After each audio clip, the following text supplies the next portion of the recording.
and made it very accessible to practitioners, particularly educators, but also people who are in the field of medicine and sports and business, who were then able to use those concepts to make dramatic changes in individuals and to also steer their research. In working in this project with Carol, I discovered not only she's an incredible intellect, but she has a passion for advocating for students for learning at whatever their status might be. And her work served not only as an anchor point for our discussions, but her gracious but intense and insightful analysis, never limited by a fixed entity theory of intelligence, pushed all of us to challenge our assumptions and moved all of us to discuss at a much higher level. And I'm eager for you to have that same experience today, so I'm going to turn this over to Carol.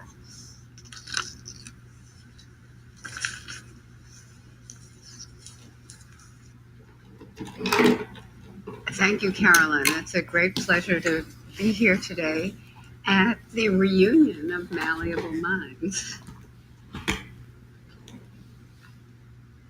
We all come like this, infinitely curious, always exploring, always learning, and addressing the most difficult tasks of a lifetime with tremendous gusto.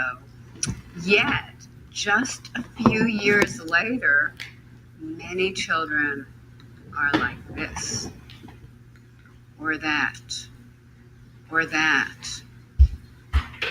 And the question is, why? My work shows that some of the things we're doing to motivate our students are actually turning them off to learning, making them afraid of difficulty, making them dislike effort, making them wilt in the face of obstacles. When we put too much emphasis on being gifted all the time or being talented, who has the talent? When we put too much emphasis on getting the highest test scores or getting into the one right school, we risk creating generations of students who think they have to be infallible. Infallible is the enemy of learning. Infallible is the enemy of talent development. So how do we make sure our students focus on learning? That's what my work is about, and that's what I'd like to share with you today. In my work, we find that students can have different mindsets about their talents and abilities. Some have a fixed mindset. They think their talents and abilities are just fixed traits. You have a certain amount, and that's that.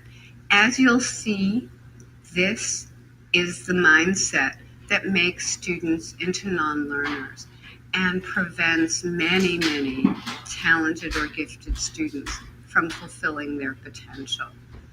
Because being smart is so important that learning takes a back seat. But other students have a growth mindset. They believe that basic talents and abilities can be developed throughout life through assiduous application and good instruction and mentoring. Now, they don't think everyone's the same, that everyone comes with the same talents or abilities, and they don't necessarily think that anyone can become Albert Einstein, but they understand that even Einstein wasn't the guy who he became before he put in many years of dedicated labor. Now, I'm often asked, which mindset is correct? Maybe it's good to have a growth mindset, but which one is right?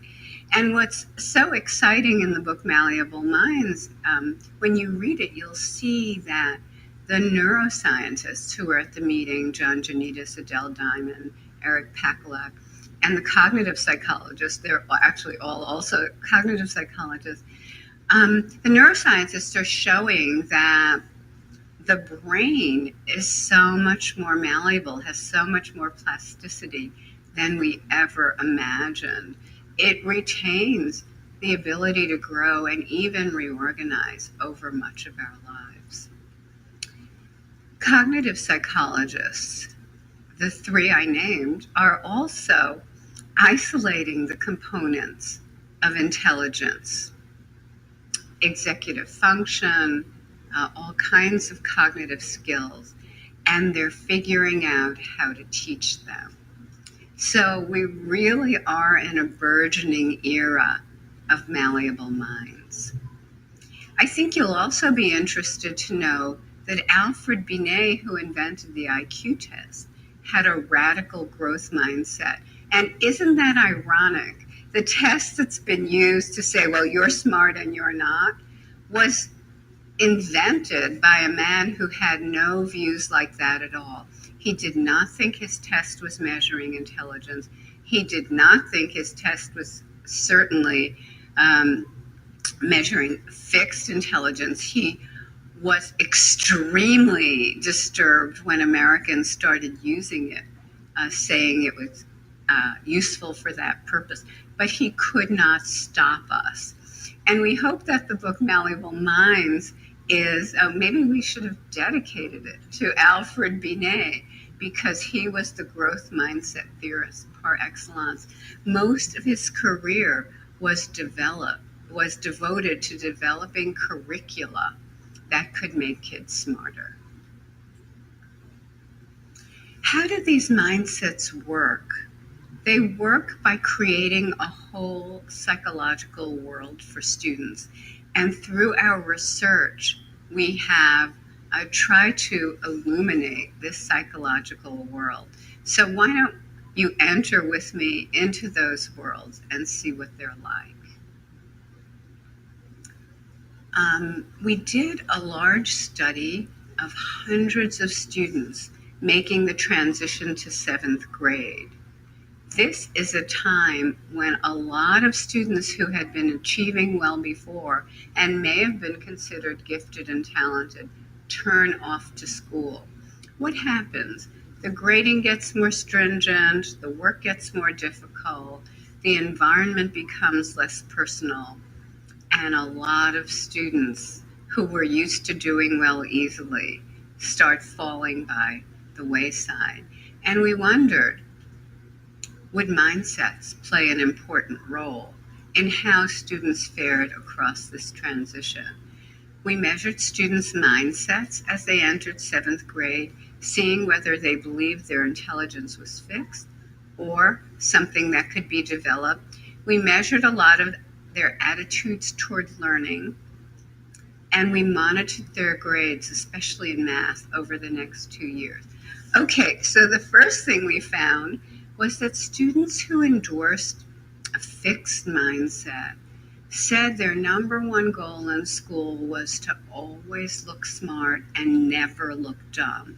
Above all, never look dumb. That means they're afraid of challenges. Challenge seeking, taking on difficult tasks, pushing out of your comfort zone. We know now that's the way talent develops. But their goal was essentially never put yourself in a situation where you won't look really smart. But those who endorsed a growth mindset, they cared about doing well, they cared a lot about grades, but they cared even more about learning, taking on hard things, learning, pushing out of their comfort zone, realizing their potential over time. When we looked at their grades over the next 2 years, this is what we found. Although they had entered 7th grade with identical achievement test scores, by the end of their first semester of junior high, their grades jumped apart and continued to diverge over the next 2 years. The only thing that differed were their mindsets and the beliefs and goals that traveled with their mindsets. We then, don't look yet. We then said, who cares more about grades than anyone on the face of the earth? And we decided to study pre-med students at an Ivy League university on the East Coast. These kids were gifted. Their SAT, I don't say that that's the measure, but their SAT scores were extremely, extremely high. Um, they had lived their lives for this moment, the gateway to the pre-med curriculum, the organic chemistry course. Their parents had probably lived their lives for this moment, but still, those with the growth mindset said they cared more about learning than they did about grades. And look what happened. Controlling for everything you can think of, equating the groups. Those who endorsed the growth mindset on the right earned significantly higher final grades than those who endorsed the fixed mindset. How did that happen? It happened because they focused on learning. They studied more deeply. And we learned that if they got some disappointing results on the first exam or two in the course, they did everything in their power to recover. They met with the TA repeatedly. They went to review sessions. They formed study groups. Maybe they found advanced students who had taken the course and done well, who could mentor them. They did everything in their power to learn, to develop their abilities, and it worked. We showed that as a group, those with a growth mindset did recover from initial poor grades. But those with the fixed mindset thought, well, if I'm smart, which I probably am, it should just take me there. But guess what? It often didn't.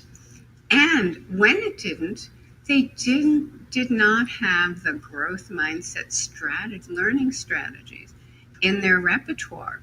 They were disappointed, they were upset, but they didn't do anything differently the next time. As a group, they did not recover from initial poor performance. So you have these two groups of highly gifted students, and one group knows how to develop its potential better than the other. This brings us to the second thing we have found in our research. In a fixed mindset, effort is a bad thing. They believe that if you are gifted, if you have talent, you shouldn't need effort. And if you need to put out a lot of effort to learn something or master it, obviously you're not gifted or talented. As you can imagine, this is something that will really stop people from developing their potential, and I'll come back to that in a moment. But in a growth mindset, students tell us effort is a good thing. It helps them use their abilities to the fullest and increase it over time. Students with a fixed mindset agree with the following statement: things come easily. Great discoveries come easily to people who are true geniuses. But people with a growth mindset agree with the following: even geniuses have to work hard for their great discoveries. Who's right? Some of the most exciting work in psychology now by Anders Ericsson and others is suggesting that the key ingredient in talent development is something called deliberate practice. So when you take people who later we call geniuses, or who go to the top of their fields, or who make great creative contributions, there were once other people just as talented as they were, but they were the ones who engaged in deliberate practice. We've heard the 10,000 hours, but it's not 10,000 hours noodling around. It's 10,000 hours pushing out of their comfort zone. It's 10,000 hours addressing weaknesses that might hold them back. And so, again, it's very exciting now that we're learning a key ingredient in talent development is the recognition that learning and effort are the key to realizing one's potential. I believe the fixed mindset belief that if you have ability, you shouldn't need effort is one of the worst beliefs a gifted, talented student or anyone could have. Everything in life that's worthwhile takes tremendous effort. And if effort makes you feel dumb, if you don't believe effort is effective, you're at a severe disadvantage. Since I wrote my book, Mindset, I get letters from countless adults who were once child prodigies. Many of them have never completed college or found meaningful work. They, were these great prodigies. Everyone told them they were geniuses. They never had to work hard when they were younger, like the other non-geniuses. And they learned to equate being smart with not working hard, not having to work hard like other people. At some point in their lives, they bumped up against difficulty, and that was it. They decided to retire because pushing out of that comfort zone was so threatening. And what if they pushed out of the comfort zone, worked hard, and still didn't do well? Worst of all, they'd rather have people saying to them for the rest of their lives, "You're so smart, if only you stuck to things." That's why they're not working hard, because they want you to keep on thinking they're geniuses, they could be prodigies, but they have wasted those talents by not, and we have been responsible for that by not teaching them how to get out of that comfort zone and do hard things. And in fact, I want to say it another way. Having hard things be the comfort zone, not the easy things. A few years ago, I spoke to the elite athletes in another country, and they told me that not one of them had been number one as a teenager. The number ones coasted on natural talent. And again, they thought, I'm talented. I don't have to sweat and practice like the others. But at some point, the others passed them by. And those were the people sitting in the room in front of me. They were number 4 or 8 or 22, and they knew they had to do something if they were going to get to the top. They did it, and now they were the people going to the Olympics and the World Championships. They had developed their talents, and the naturals had squandered their talents. In fact, Bruce Jenner, the great Olympian, one of the greatest Olympians we've ever had, said he might not have been a great Olympian had he not had a learning difficulty. Through that learning difficulty, he understood the power of effort to build abilities. And he had the insight that if he put that effort where he also had this natural talent, the sky would be the limit. And he was right.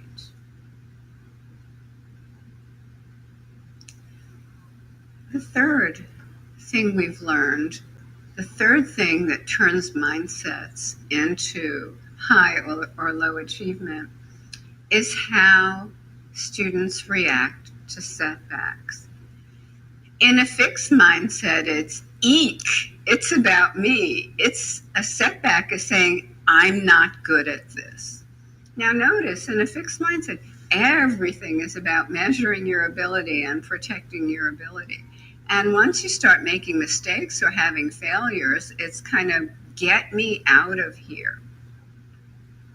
And what we found in research is that students in a fixed mindset will hide their mistakes or conceal their deficiencies rather than address them. Mistakes, deficiencies are anxiety producing. They make them feel incompetent. But we now know that mistakes are essential, and persistence in the face of difficulty is essential for talent development. In a growth mindset, students recognize that. A mistake, a setback, it's part of learning. It doesn't tell me who I am at a deep level. It gives me clues about what I need to do more of or what I need to do differently to move forward effectively in the future. So in our research, we see that students in a growth mindset capitalize on their mistakes, confront their deficiencies, and in our studies, they end up accomplishing more than they seemed capable of in the beginning. We actually see talent development going on within our experimental sessions. Okay, don't look at that yet. Going back to our study of 7th graders, making that transition, we asked them what they would do after a disappointing mark on the first test in a new course. And here's what they said. In a fixed mindset, the students said, I'd spend less time on this subject from now on. I would try to cheat on the next test. So think about it. The poor grade means they're not good at it to them.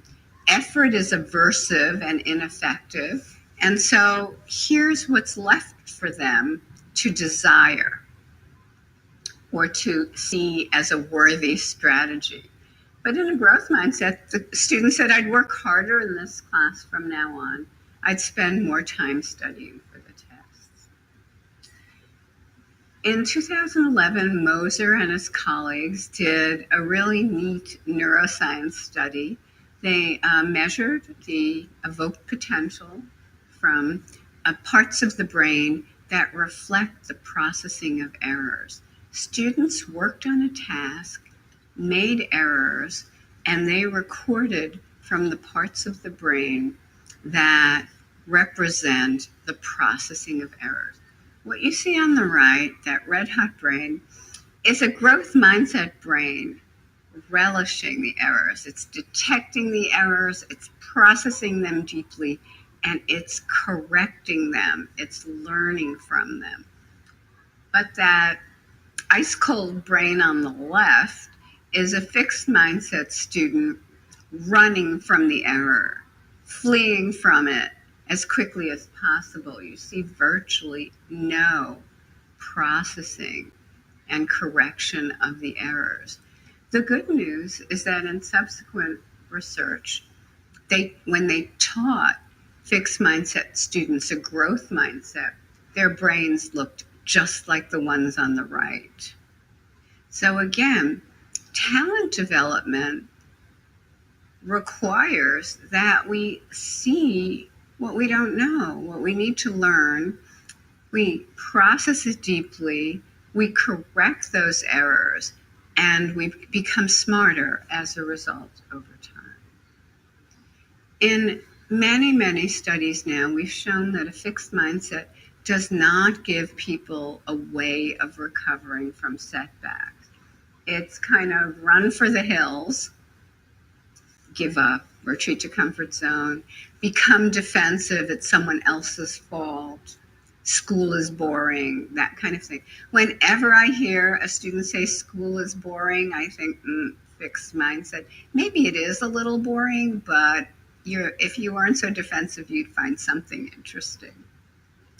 Become defensive, try to feel superior to other kids in some way or other.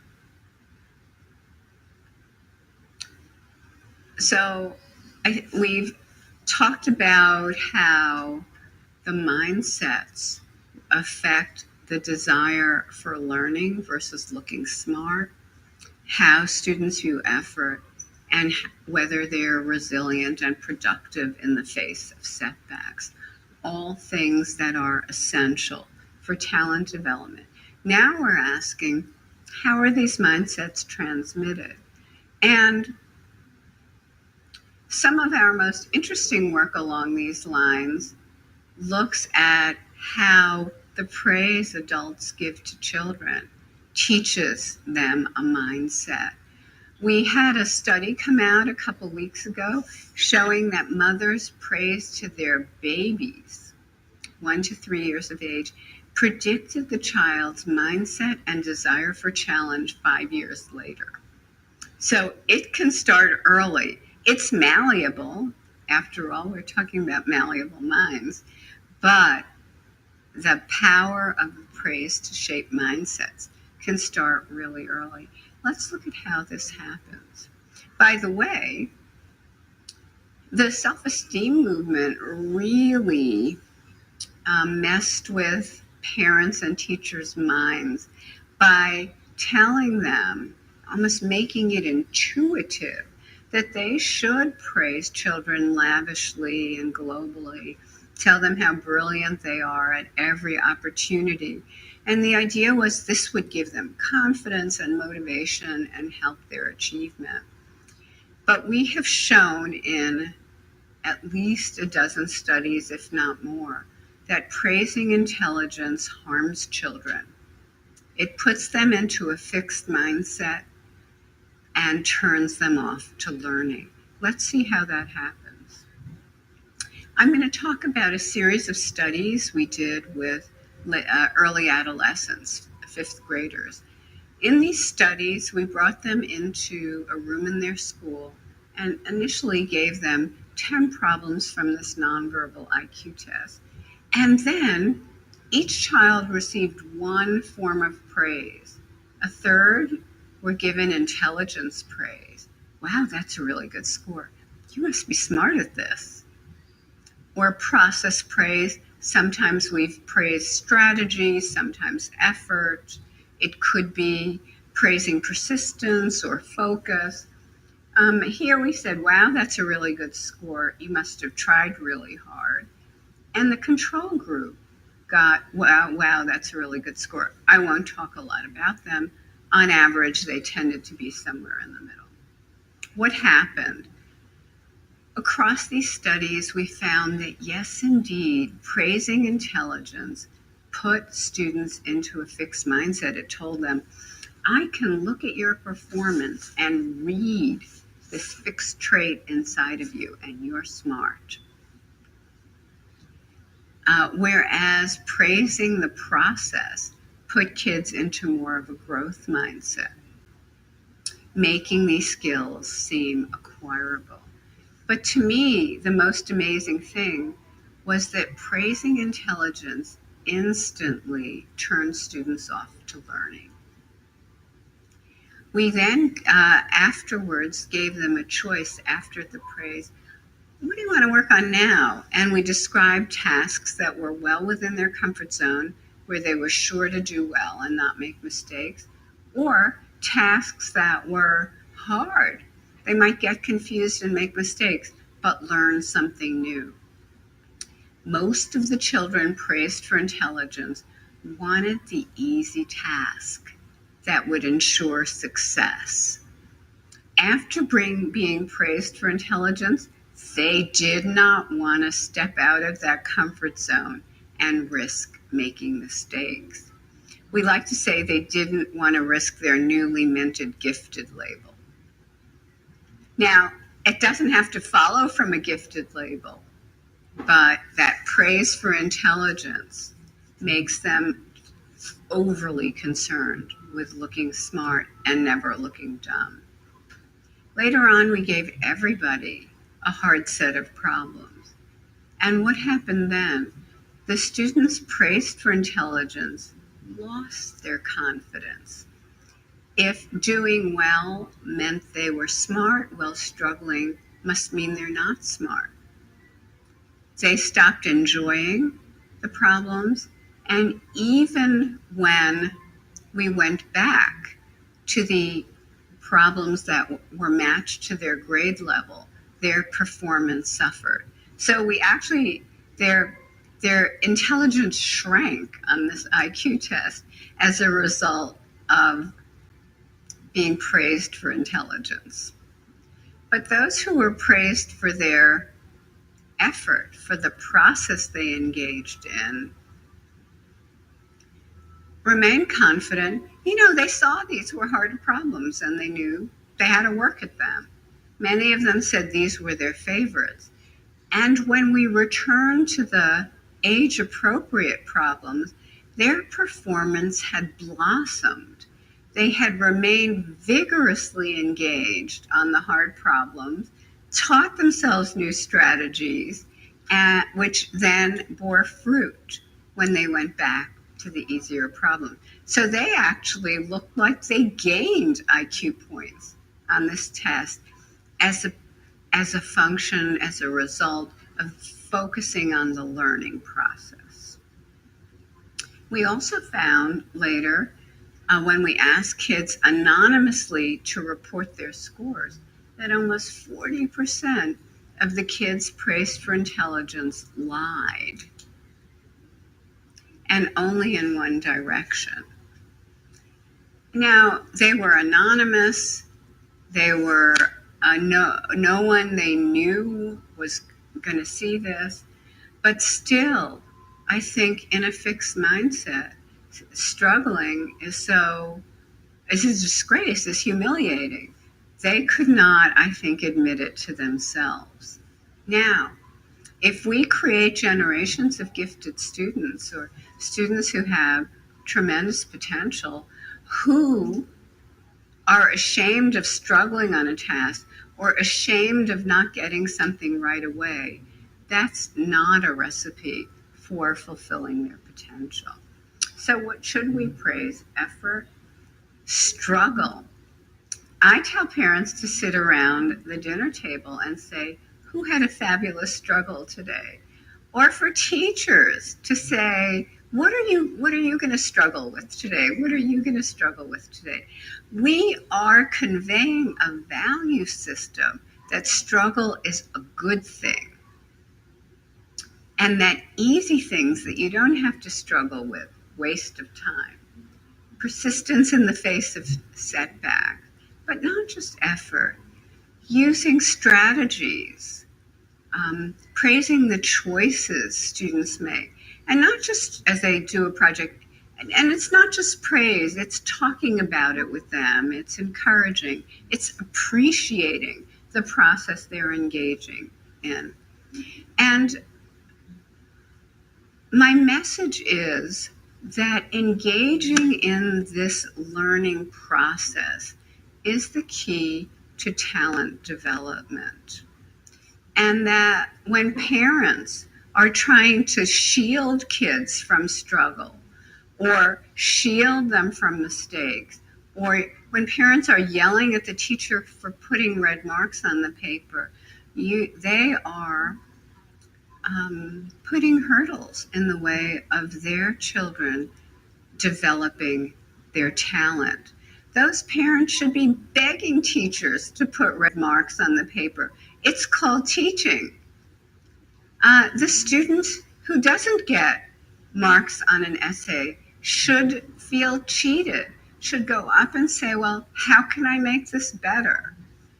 And I think as a society, we need to convey these values of struggle, trying many strategies, choosing difficult tasks, and all in the service of learning or improving. Lately, I'm often asked, how are you different from Tiger Mom? And that last line is how I'm different from Tiger Mom. In a growth mindset, everything is in the service of the ultimate value of learning and improving. And for Tiger Mom, it's just the outcome. In a growth mindset, those grades, those outcomes They're a byproduct of engaging happily and vigorously in a learning process. And that's another thing that parents need to learn and convey to kids. It's not about the grades, it's engaging in a process, and those grades or test scores are a byproduct of a good process. Lately, how am I doing on time? Take more time. Okay. Lately, I've fallen in love with the word yet, and we're doing research on it now. I learned of a high school in Chicago that when students didn't master a course or a part of a course, they got the grade not yet. And I thought, isn't that great? Because yet is a growth mindset word. It means you're on the learning trajectory. You're just not at the finish line.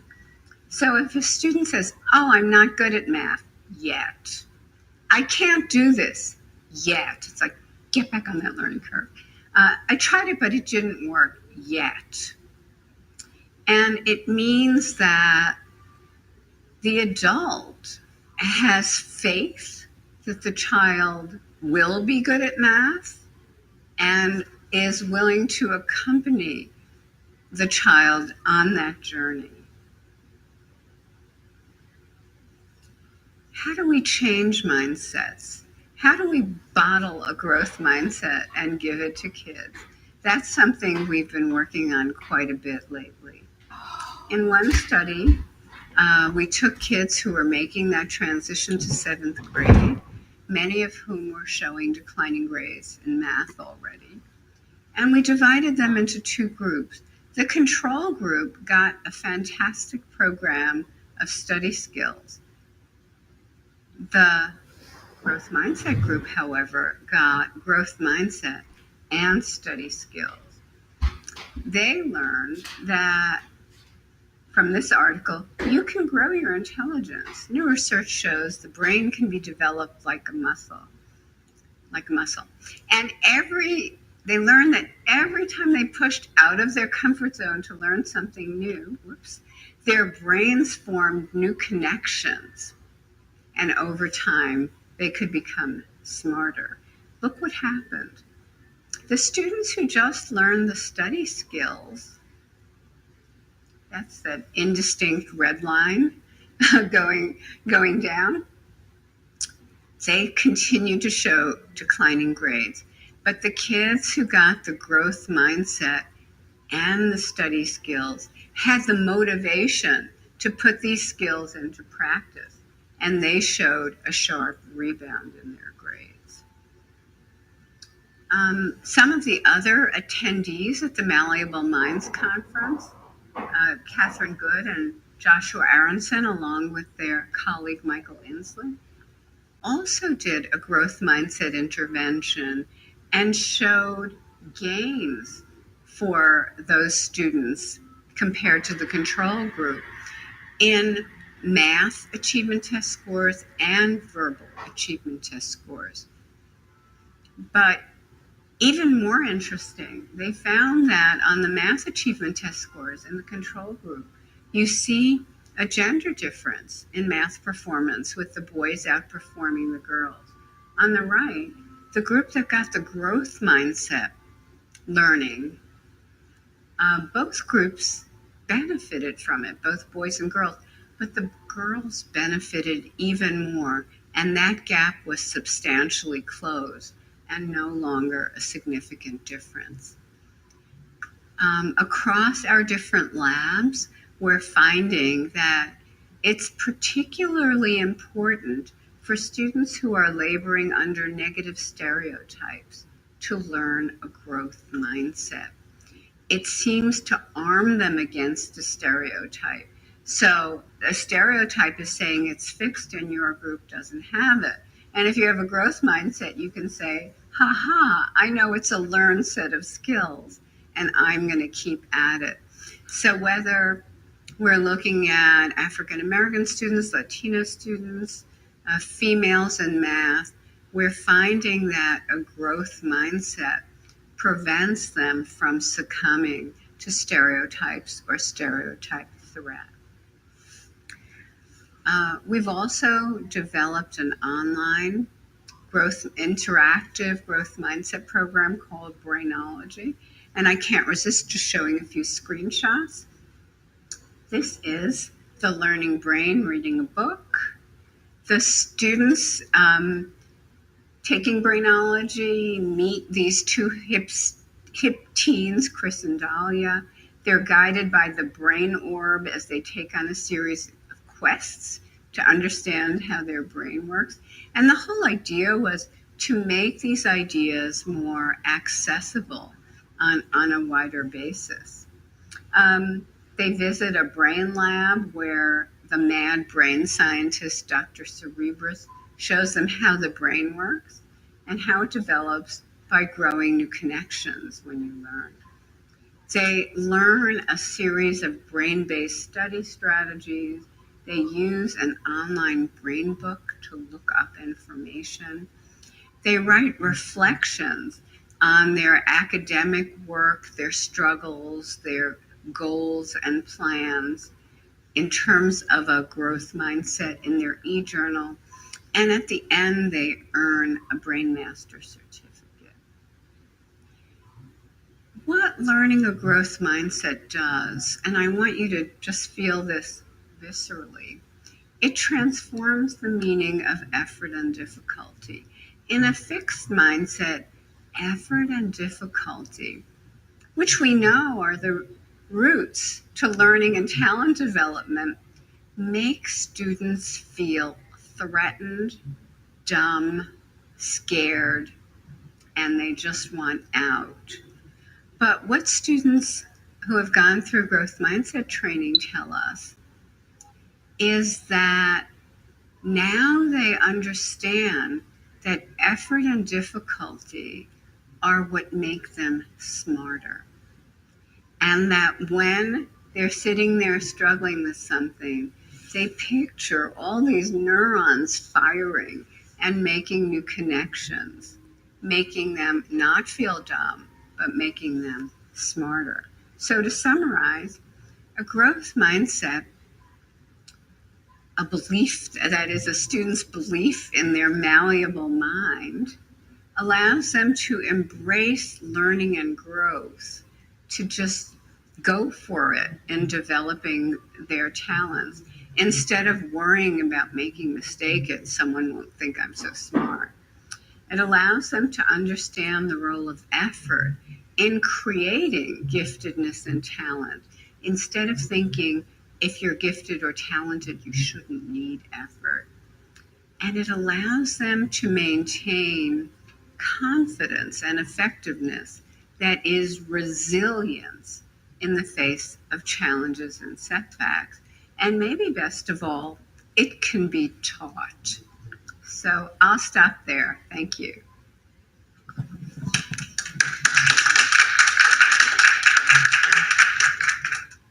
Should I take live questions first?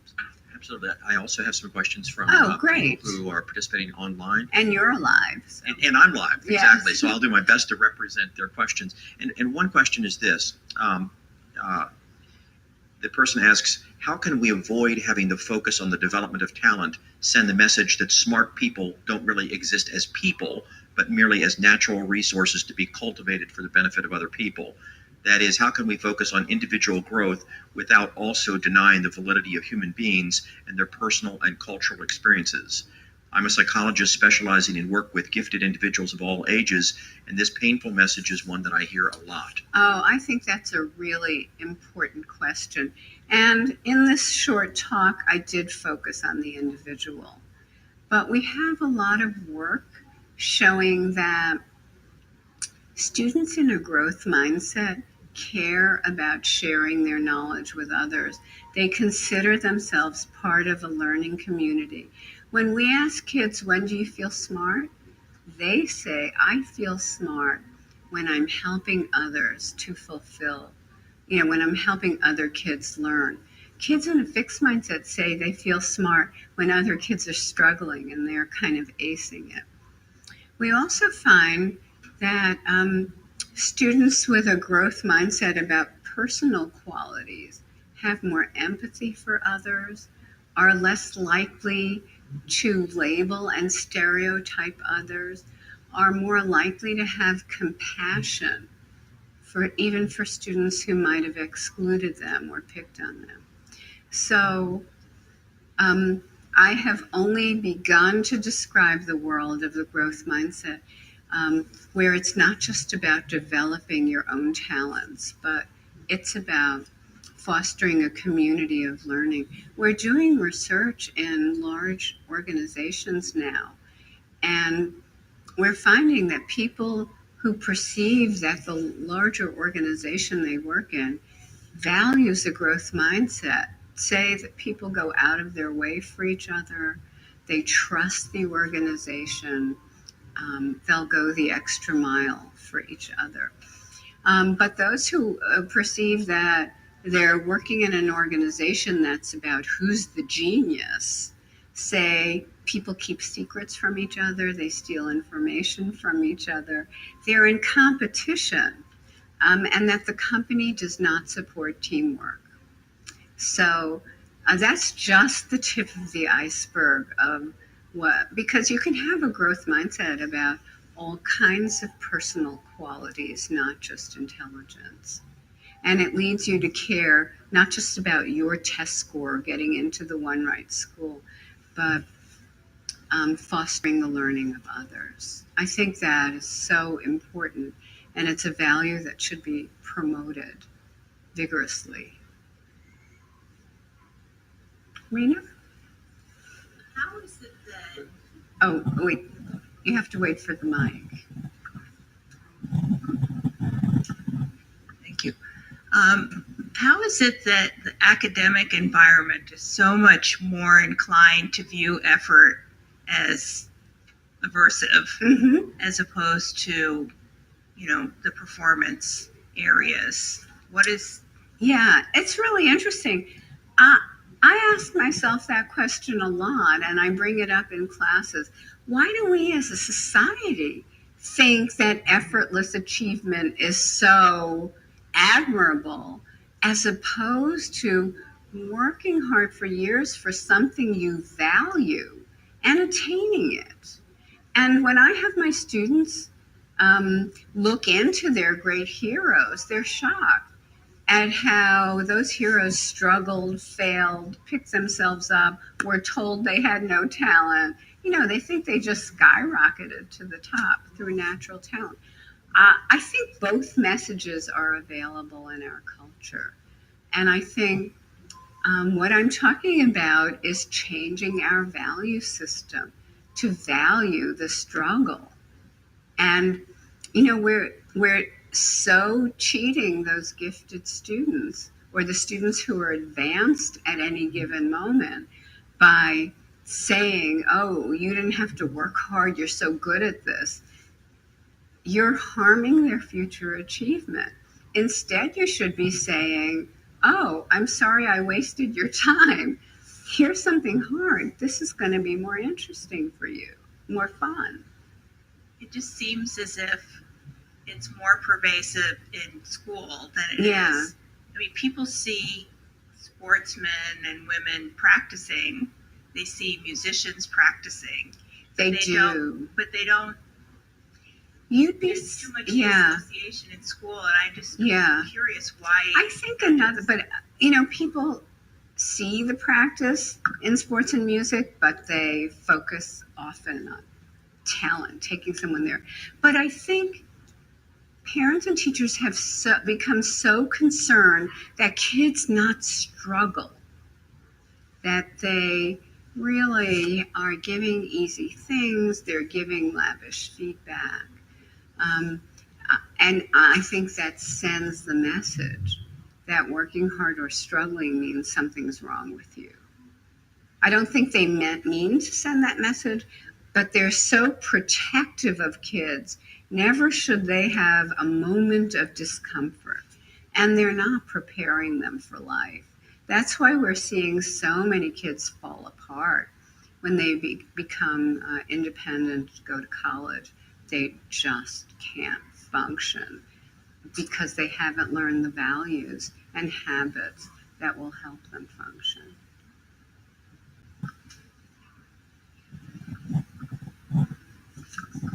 Thank you. I was just wondering too, how is your work, and maybe our translational people will help us understand too, because what you talk about is so important and so valuable, but schools, how about kids' perceptions of themselves when they're put in categories because of a test that they took at the beginning of the year? And I think that's seems to be a practice in lots of schools throughout, or whether it's a gifted and talented program or a high achieving math class, they'll say, oh, those are the smart kids. Yes. So, it's a very difficult issue because everyone needs to be challenged.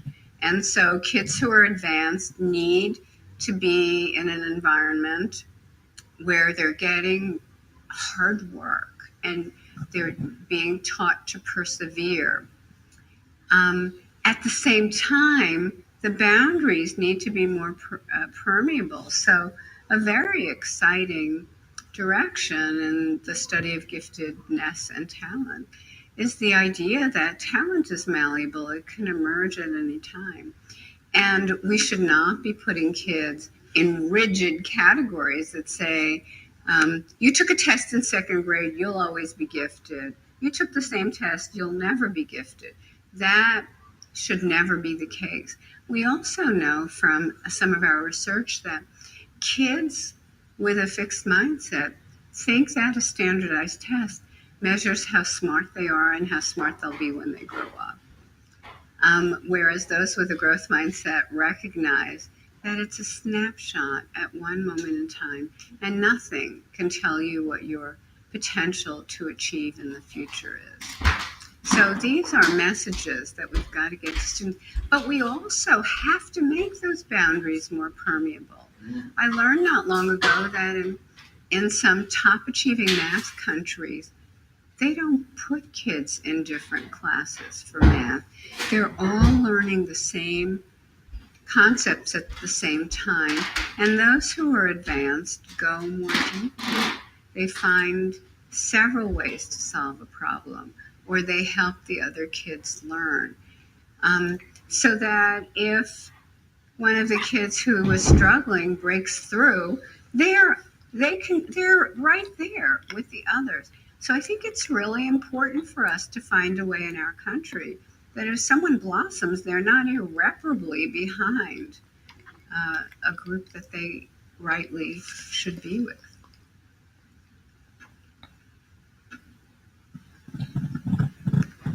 Another question from a participant online asks, given that we have an assembly line system of education, how can we change that system to allow all students to actually engage in growth activities on an ongoing basis? I don't think the answer is an hour and a half of fun and games during a pullout session once every other week until the budget is cut. How can we get the factory system? How can we get the factory system where everyone more or less does the same thing all the time to allow all kids to be putting forth real effort toward their own personal growth? Yes. That's not a question I can answer within the scope of either this session or my expertise. But what we find is that when teachers adopt a growth mindset, and when you see or read about exceptional, extraordinary teachers who have a growth mindset, they are vitally interested in how every child learns, vitally interested in understanding everyone's learning process. And they find a way to trigger growth, interest, hard work in virtually every student. I also think that we have to become more skilled at using online learning as a supplement in the classroom. There are wonderful programs now that can be brought into classrooms, very interactive, very interesting to kids, that can go beyond perhaps what even the teacher understands, can teach or communicate at that point, but the student's ready for it. So some combination of having teachers love understanding how a child learns and trying to figure out how each child learns, and supplementation with these exciting online learning programs that tailor themselves to the child and can take the child beyond what he or she is learning in the classroom.